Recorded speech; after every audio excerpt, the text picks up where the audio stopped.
ये सवाल आर के शर्मा साहब की तरफ से है और ये भी इनफैक्ट कार सेंट्रिक ही है, car loan centric.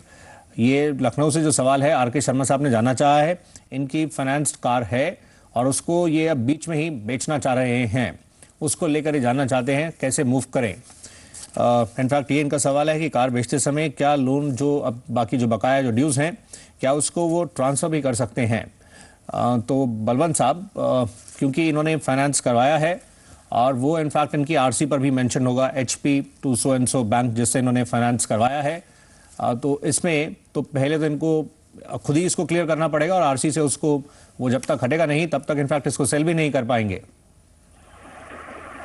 Saurabh ji, ऐसा है कि जो लोन ट्रांसफर जैसा कोई कंसेप्ट नहीं है, भले वो होम लोन हो या कार लोन हो, तो जो बोरोर है उसको पहले प्री पेमेंट करना पड़ेगा और उसके बाद ही वो कार को बेच सकता है। तो जैसे इनको भी बेचना है कार तो उनको प्री पेमेंट करना पड़ेगा और प्री पेमेंट पे पेनल्टी भी लगती है। तो उन्होंने जहां से लोन लिया है वो एग्रीमेंट बराबर चेक कर ले कि कितनी प्री पेमेंट पेनल्टी है, क्योंकि मैंने जैसे पहले ही बताया कि प्री कार लोन में 3 से 4% तक की प्री पेमेंट पेनल्टी होती है। और इसके अलावा मैं 1-2 चीजें और बताना चाहूंगा कि जब ये कार बेच रहे हैं तो ये इंश्योर जरूर कर ले कि जो रजिस्ट्रेशन आरटीओ का रिकॉर्ड में है ना, ये नाम चेंज हो जाता है, नहीं तो अगर कार मिसयूज हो गई तो इनको मुसीबत हो सकती है। और इसके अलावा दूसरी चीज जो ध्यान रखने जैसी है कि अगर इनका कोई क्लेम नहीं हुआ तो जो नो क्लेम बोनस मिलता है तो इनको इंश्योरेंस कंपनी से नो क्लेम बोनस का सर्टिफिकेट ले लेना चाहिए। तो वो जब भी दूसरी नई कार खरीदेंगे तो उसमें इंश्योरेंस में उसको वो जो बोनस है डिस्काउंट मिल जाएगा।